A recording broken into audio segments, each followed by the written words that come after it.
Assalamualaikum warahmatullahi wabarakatuh. Sampurasun wargi patepang paampak deui sareng sini kuring muslim Garut.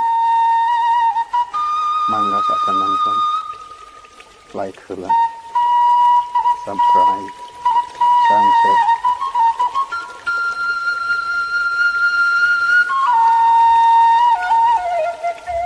Wilujeng nonton. Bismillahirrahmanirrahim.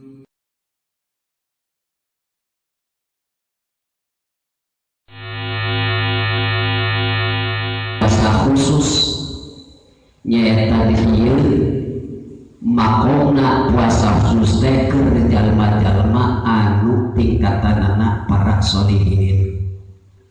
Nyaeta jalmi-jalmi anu saroleh bisa mencapai atau kurang bisa usahakeun kana puasa khusus. Lamun urang sadaya bisa mampu ngaraksa ngajaga anggota anu 7.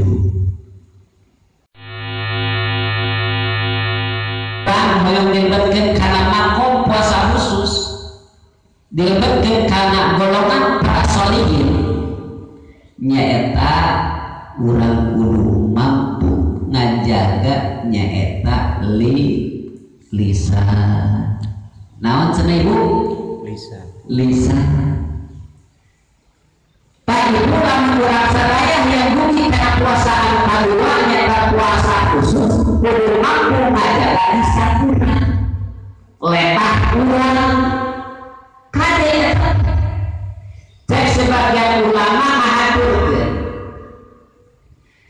nyaeta wa huwa ari lisan wa huwa ari letah eta min aqdomi satengah dina pirang-pirang nyaeta panggede-gedena ni'amillahi nikmati Gusti Allah.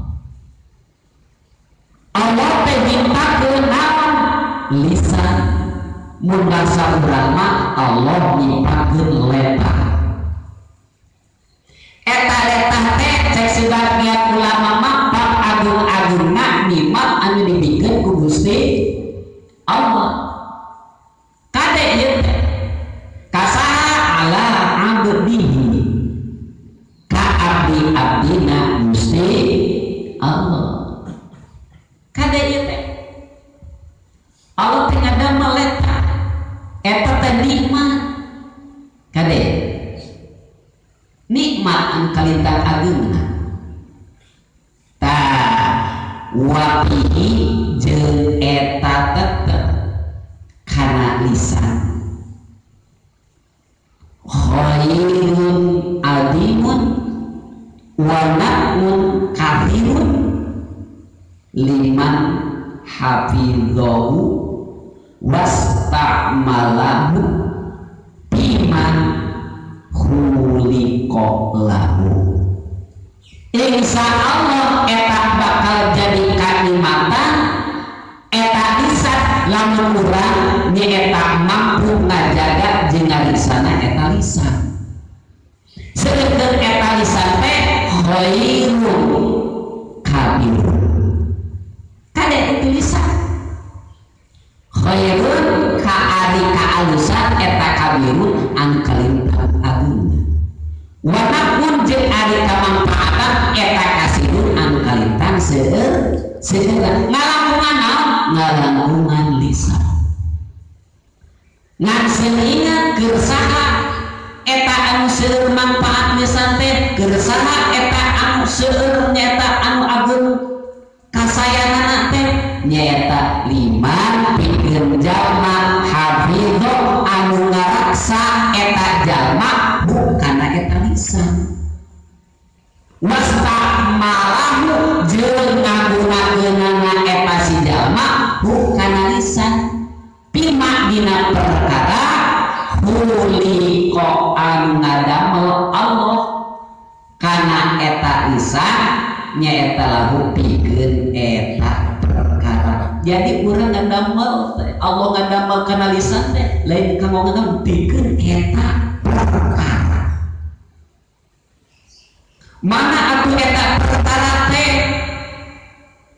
Nyaeta cek sebagian ulama ngahaturkeun nyaeta Allah ngadamel lisan teh lintang ti egerna liyuksiro min dikrihi itu tanya teh orang teh egerna sangkan urang mayung dugi karena puasa khawas.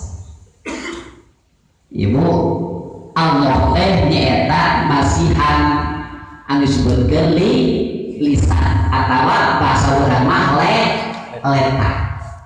Ieu teh nimat anu kalitan badana jeung seueur naonna jeung seueur manfaatna jeung sae kalitan anu mana anu ageuna.